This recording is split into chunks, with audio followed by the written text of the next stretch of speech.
Champions ট্রফিতে ভারতের বিপক্ষে প্রথম ম্যাচের আগে বাংলাদেশের সম্ভাব্য একাদশ নিয়ে ক্রিকেট মহলে চলছে জোর আলোচনা। বিশেষ করে মিডল অর্ডারে তাওহিদ হৃদয় এবং জাকের আলী অনিকের জায়গা পাওয়া নিয়ে তৈরি হয়েছে সংশয়। অভিজ্ঞদের সঙ্গে তরুণদের জায়গা করে দেওয়ার চ্যালেঞ্জের মুখে রয়েছে টিম ম্যানেজমেন্ট। একাদশ সাজাতে তাই নতুন ভাবনা বাংলাদেশের। স্কোয়াড এবং সাম্প্রতিক পারফরমেন্স বিশ্লেষণ করলে বোলিং বিভাগে বড় কোনো পরিবর্তনের সম্ভাবনা কম। 3 পেসার এবং 2 স্পিনার নিয়ে মাঠে নামতে পারে টাইগাররা। তবে ব্যাটিং অর্ডার নিয়ে তৈরি হয়েছে নতুন কৌশল। সৌম্য সরকার আর তানজিদ হাসান তামিম ইনিংসের সূচনা করবেন, আর 3 নম্বরে থাকবেন অধিনায়ক নাজমুল শান্ত। মুশফিকুর রহিম এবং মাহমুদুল্লাহ রিয়াদের জায়গায় এক প্রকার নিশ্চিত। কিন্তু ষষ্ঠ এবং সপ্তম ব্যাটিং পজিশন নিয়ে তৈরি হয়েছে ধোঁয়াশা।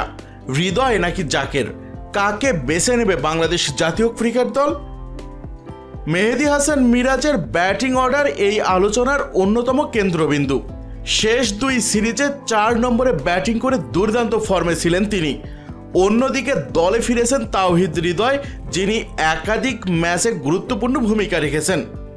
মিরাজ 4 নম্বর পজিশনে খেললে সপ্তম ব্যাটসম্যান হিসেবে সুযোগ পেতে পারেন জাকের আলী অনিক।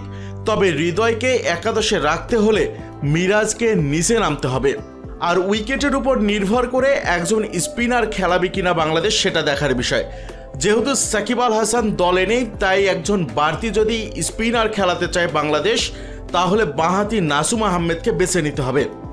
যথারীতি বাংলাদেশের পেস ব্যাটারিকে নেতৃত্ব দিবেন তাসকিন আহমেদ। সাম্প্রতিক বিপিএলে তিনি দুর্দান্ত পারফরমেন্স করেছেন। যদি দলের দ্বিতীয় পেসার মুস্তাফিজুর রহমান হয়, তাহলে তৃতীয় পেসার কে হবেন সেটাও দেখার বিষয়। সেক্ষেত্রে বাংলাদেশের হাতে 2টি অপশন থাকবে, তানজিম সাকিব আর নাহিদ রানা। যদি নাহিদ রানাকে বাংলাদেশ বেছে নেয়, তাহলে তানজিম সাকিবকে একাদশের বাইরে থাকতে হবে। তবে টিম ম্যানেজমেন্ট শেষ পর্যন্ত অপেক্ষা করবে সেরা কম্বিনেশন বেছে নিতে। 20 ফেব্রুয়ারি ভারতের বিপক্ষে ম্যাচ দিয়ে শুরু হবে বাংলাদেশের চ্যাম্পিয়ন্স ট্রফির মিশন, যেখানে একাদশে কে জায়গা পাবেন আর কে বাদ পড়বেন তা নিয়ে উত্তেজনা তুঙ্গে। কিন্তু দর্শক মণ্ডলী, আপনাদের কাছ থেকে জানতে চাইব, ভারতের বিপক্ষে চ্যাম্পিয়ন্স ট্রফির প্রথম ম্যাচে বাংলাদেশের একাদশে আপনারা কোন কোন ক্রিকেটারকে দেখতে চান? আপনাদের মতামতটি জানিয়ে দিন ইউটিউব চ্যানেল মিক্সার ওয়ার্ল্ডকে। আপনাদের মতামতটি জানাতে ভিডিওটির নিচে কমেন্ট বক্সে কমেন্ট করুন।